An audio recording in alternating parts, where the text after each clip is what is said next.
Aujourd'hui, on va parler de Tintin, une bande dessinée très célèbre dans le monde entier et peut-être que vous en avez déjà entendu parler.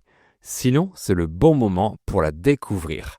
Je vais vous dire de quoi elle parle et vous décrire les personnages principaux. Bonjour tout le monde, je m'appelle Fabien et bienvenue dans le podcast Fluidité pour débutants où je vous parle également d'art et de culture francophone. Pour améliorer votre écoute en français, écoutez cet épisode une fois en audio, puis réécoutez-le plusieurs fois avec les sous-titres dans une langue que vous comprenez sur la version YouTube. Et quand vous comprenez tout, réécoutez plusieurs fois en lisant la transcription française ou avec les sous-titres en français. Tous les liens sont dans la description. C'est une des bandes dessinées les plus connues en Europe et dans le monde. On va voir comment, par qui elle a été créée, et on va découvrir quelques personnages principaux. Les aventures de Tintin, c'est le titre exact de cette bande dessinée.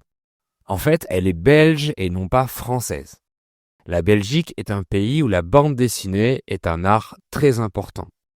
Le créateur de Tintin est un dessinateur belge qui s'appelait Georges Rémy, mais tout le monde le connaissait sous le nom d'Hergé, son nom d'artiste.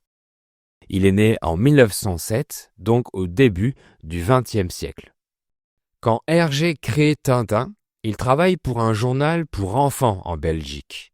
Ce journal publie une bande dessinée qui n'a pas beaucoup de succès. Alors, Hergé a l'idée d'une nouvelle histoire. Il imagine un jeune garçon avec un chien blanc. Le journal décide alors de publier cette histoire et c'est la naissance de Tintin et Milou, le 10 janvier 1929.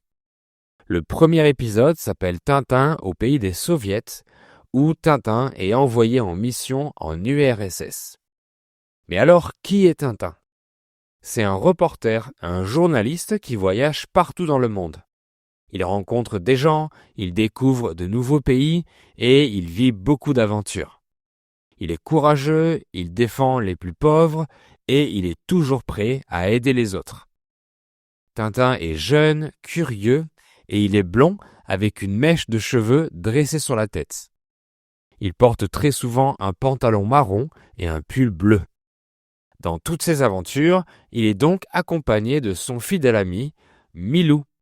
Milou est un petit chien blanc de la race Fox Terrier. Il est intelligent et très courageux.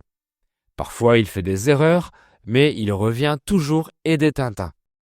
Milou est aussi un peu bavard et grognon, mais il est très mignon. Un autre personnage important est le capitaine Haddock, le meilleur ami de Tintin.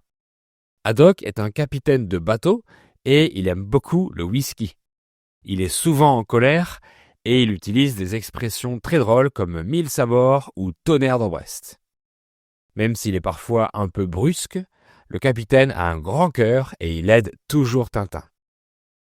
Il y a aussi les détectives Dupont et Dupont. Ce sont deux policiers qui se ressemblent beaucoup, mais le nom de famille de l'un s'écrit avec un D final et l'autre avec un T final, donc ils ne sont pas frères. Ils sont habillés en noir avec un chapeau melon et ont tous les deux une moustache. Mais ils sont très maladroits et font souvent des erreurs, ce qui les rend drôles et attachants. Enfin, on trouve le professeur Tournesol. C'est un inventeur et un ingénieur qui aide Tintin.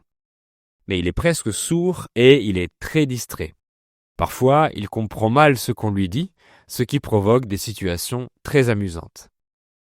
Avec tous ses amis, Tintin et Milou voyagent dans le monde entier, en Asie, en Amérique, en Afrique, en Europe et même sur la Lune. Ce sont des voyages très intéressants pour les lecteurs. Hergé, le créateur de Tintin, est décédé en 1983. Depuis, la série n'a pas été reprise par d'autres dessinateurs.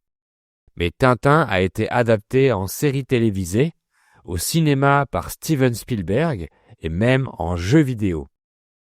Les albums de Tintin se sont vendus à plus de 250 millions d'exemplaires et sont traduits dans plus de 90 langues.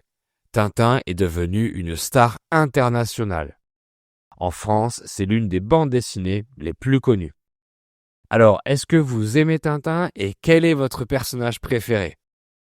Merci d'avoir écouté cet épisode. Si vous l'avez aimé et qu'il a été utile pour vous, abonnez-vous et mettez un like et 5 étoiles sur les plateformes de podcast. À bientôt pour un nouvel épisode.